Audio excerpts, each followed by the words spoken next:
Hello, my name is Matthew Mabry, and I want to introduce you to a chemical interactions inquiry unit that I created for my Teach and Learn with Technology class for MidAmerica Nazarene University. As you can see, this unit is going to be framed around the periodic table, and it's a really exciting unit that's going to incorporate both inquiry and background knowledge to make a really exciting learning experience. Before we dive into what those learning targets will be, though, I want to very quickly show you that I created a code of conduct for my students. A little parent letter right here explaining we're going to be online and some of the expectations I expect my kids will follow. It's pretty basic. It's all about not being an idiot online, telling trusted adults if someone's creeping you out, treating equipment with respect, avoiding harassing and bullying others, etc., etc. And so this will be passed out at the start of the unit, assuming my students have not already used this sort of a code of conduct earlier in the year. Okay, let's go back. Now let's check out those learning targets for the unit. The first two are pretty basic. Kids are going to identify common elements of life on the periodic table and then be able to describe how it's thematically arranged. The last learning target is the one I'm most excited about because it really brings chemistry home, constructing arguments and counter-arguments for or against the use of pesticides and fertilizers in food production.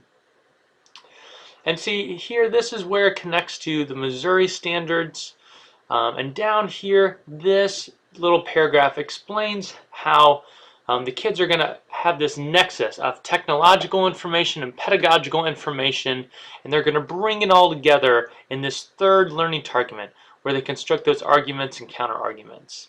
And to better unpack what this is going to look like, I'd like to take you to my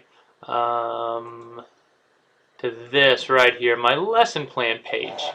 Now, this page, if you take a look at the address here, you can read it in detail later if you don't want to listen to me talk about it. This sort of goes over sort of in a visual way what those days look like. However, I think the best way to look at this is by going to the web page I created for them to read and to upload their content to. So this is my class wiki, Mr. Mabry at wikispaces.com.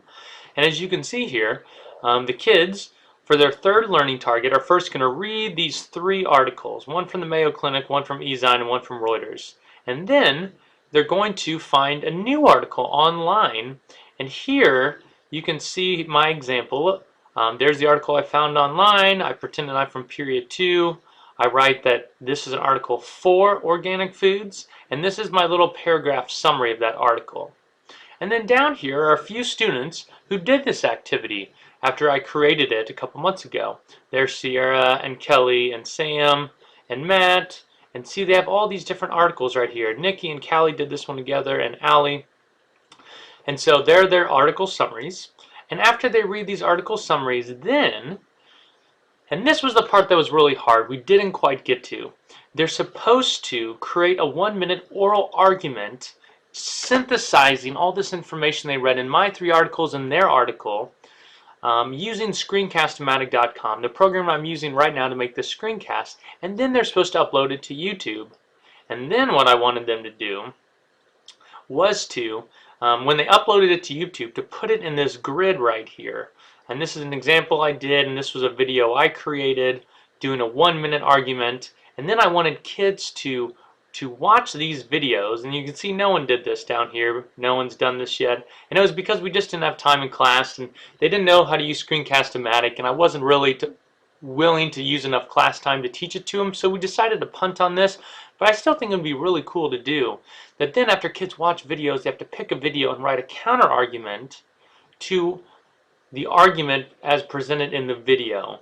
And I thought this would be really cool to do because here we have kids, you know, we're reading relevant stuff online, and then they're finding their own article online, and then they're bringing it all together to make these little 1-minute YouTube videos, and then they're writing arguments against it. And so this is the pinnacle of my assignment right here, is this at the bottom, which we didn't get to, but I think we could in the future. Makes me really excited to try again next year and maybe use Screencast-O-Matic a bit more often in the future. So thanks for listening. That's my unit plan.